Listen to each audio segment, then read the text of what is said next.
Ихсан болмаса маска шешіледі. Ихсан деген ол адамның искренность. То есть бұл сен шынайы болуың керексің. И когда сенде шынайылық болмаған кезде сен өтірік айтып бастайсың да. Неге өтірік айтып бастайсың? Ну, потому что саған выгодно да, сен сондай көрсетесің өзіңді.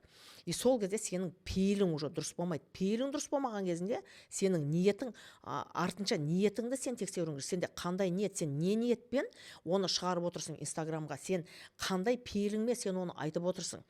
Мынандай ғой енді, өте көп блогерлар қазір мына жастар бар, өздерінің көліктерін көрсетеді, өзінің анандай керемет үйлерін көрсетеді, как будто бы и на самом деле прям солай идеально тұратындай да.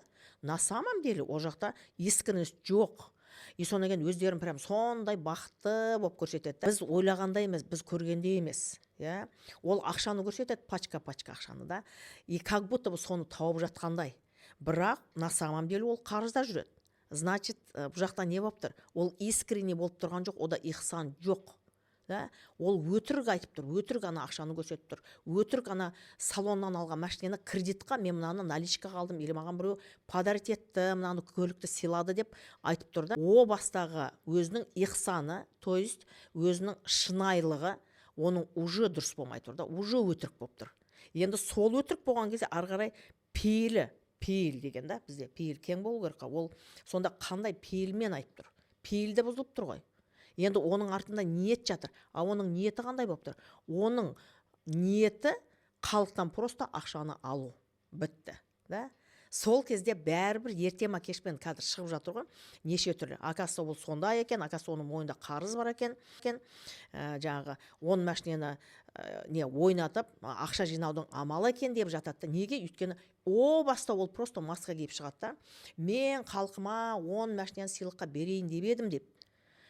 Сразу өтірік айтып тұр. Бұл жақта ихсан уже ол адамда жоқ. Ол бере алмайды. Немен береді 10 машинаны? Просто так бере ма? Просто так бере алмайды ғой. Значит, пейілі бұзылып тұр ғой. Пейілі дұрыс емес қой. Пейілі тар. Саған өтірік айтады ол. Өтірік айтады. Ихсан жоқ. Искренне емес. Өтірік айтады. Пейілі тар. Сол көлік арқылы оның ниеті сенен ақшаны алу. Егерде 10 көлік берсе, ол 20 көліктің ақшасын шығарады. Мынаны түсіндіре алдым деп ойлаймын да. Сондықтан да бүгінгі таңда егерде сіздерде бір дүние болмай жүрсе, мысалы сенің бизнесің дұрыс емес, или сенің сөйлескен қызың саған тұрмыстан отказ берді, көп қазір сондайлар жасап жатыр ғой.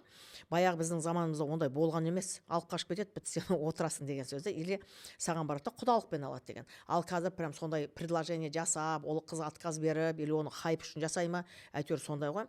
Егерде вдруг даже сондай жағдай болған кезде, либо сенің бизнесіңді ана бизнес партнерыңмен сен договорға отырдың, бірақ бизнес болмаса, значит сен оның пейілін, ниетін тексеруің керексің. И сен ол искренне ма, не искренне ма, то есть ихсанды тексеру керек та.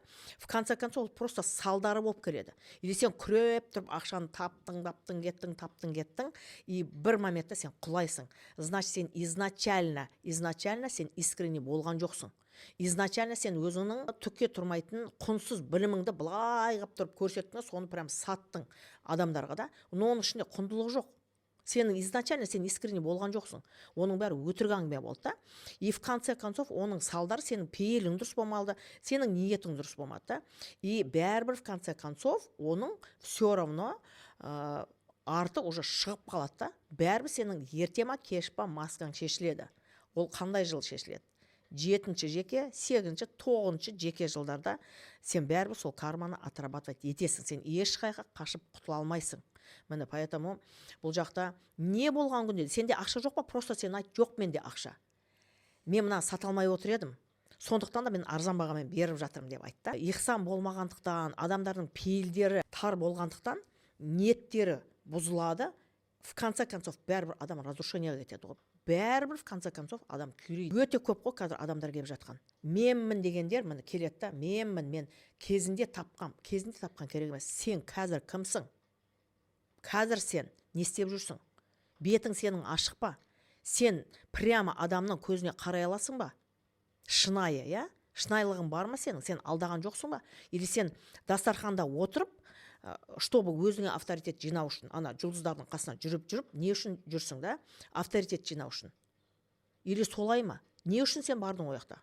Өзіңді көрсету үшін ба? Ол дүниеде сенде жоқ, ол ода бар да. И все равно сен өзің деңгейіңе түсесің. Неге? Өйткені сенде ихсан жоқ. Пейілің сенің тар. Бәрібір сенің пейілің тар болған кезде ниетіңе қарай Алла тағала саған бәрібір соны береді. И осы біздің цифрология бойынша в точности, прям в точности 100% мен айта аламын да, что әр адамның өзінің жеке жылына қарай ол сол карманы міндетті түрде отрабатывать етеді. Поэтому менің оқырмандарыма айтатыным, не болған күнде де баяғыда біздің ата бабамыз, өзіміздің әке шешеміз, өзінің аталарымыз, біздің әжелеріміз соны үйреткен болатын. Лично маған үйреткенде, не болған күнде де сен қаншама қиналып тұрсаң да ешқашан өтірік сөйлеме. Ешқашан сен өтірік айтпа. Бір қысық сөз болатын да, сол позорың патронда шашылады деген әңгіме бір какой-то сондай болатын да. Бәрібір сенің ертең маскаң шешіледі дейді ғой. Енді қазіргі современный сөз ғой, маскаң шешіледі деген. Ну қазір сондай бір какой-то хайптың заманы, бір какой-то сондай заман болып кетті ғой. Хайп үшін жасайды. Сонан кейін оның артынан маскасы шешіліп жатады. Оқырмандарыма айтатын, не болған күнде де қанша қиналып тұрсаң да сен шынайылығыңды айт. Өтірік сөйлеме. Айта беретін болсам әңгіме көп та. Именно осындай жаңа ұсталынып қалып, ондай әңгіме көп та. Отыр да просто ойлан. Мен нені дұрыс жасамадым? Я? Менің пейілім қай жақта тарылды? Мен неге ниетім дұрыс болмады ма? Егер мен ауру тапсам. Менің ақшам жоқ болса, значит мен қай жақтан бір жерден кінәрат жібердім ғой. Ол тектен тек ол болмайды ғой. Бизнесің жүрмеді, сен банкрот болдың. Ну, значит, сенің пейіліңе байланысты, ол сенің ниетіңе байланысты. О баста дұрыс болмады да ол. Ниетің о баста дұрыс болмады. Егер де сізге осындай тақырып қызық болатын болса, онда міндетті түрде менің YouTube каналыма тіркеліп, өзіңіздің комментарийіңізді жаза кетіңіз.